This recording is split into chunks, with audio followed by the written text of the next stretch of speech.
সালমান শাহ আমাদের কাছে all time favourite. যেমন মানে সালমান সাথে আমাদের একটা রক্তের মাইন্ড ব্লোয়িং কানেকশন আছে। আমি যতদিন বেঁচে থাকবো সালমান শাহ আমার হৃদয়ে থাকবে। সালমান শাহর মামলা আমরা যতদিন থাকবো সালমান শাহর মামলা চলবে। সালমান শাহর মামলা আমি মারা গেলে অন্য কেউ চালাবে, সে না আসলেও তার পরের প্রজন্ম চালাবে। যেহেতু সালমান শাহ বাংলাদেশে একজনই নায়ক ছিল, সালমান শাহর মতো আর কেউ আসবে না। সালমান শাহর এই মামলার রহস্য অবশ্যই উদ্ঘাটন হবে। দেখেন, আমাদের আওয়ামী লীগ সরকার একচেটিয়া রাজত্ব করে গেছে না? শেখ হাসিনাকে কে নামাইছে? জনগণ নামাইছে।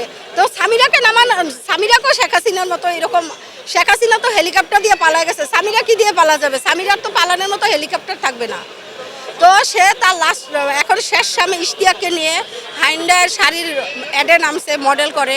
তো তাকে সাংবাদিক ইলিয়াস বর্তমানে জাইয়া পরে হিরো আলমের মিউজিক ভিডিওতে দিতে বলছে, তাহলে তার প্রভাবটা এখন বেশি চলবে। তো যাই হোক, সেটা তার ব্যক্তিগত বিষয়, সে কি করবে দেখার বিষয় না। তবে আমরা এই মামলার রহস্য উদ্ঘাটন করবই ইনশাল্লাহ ইনশাল্লাহ ইনশাল্লাহ।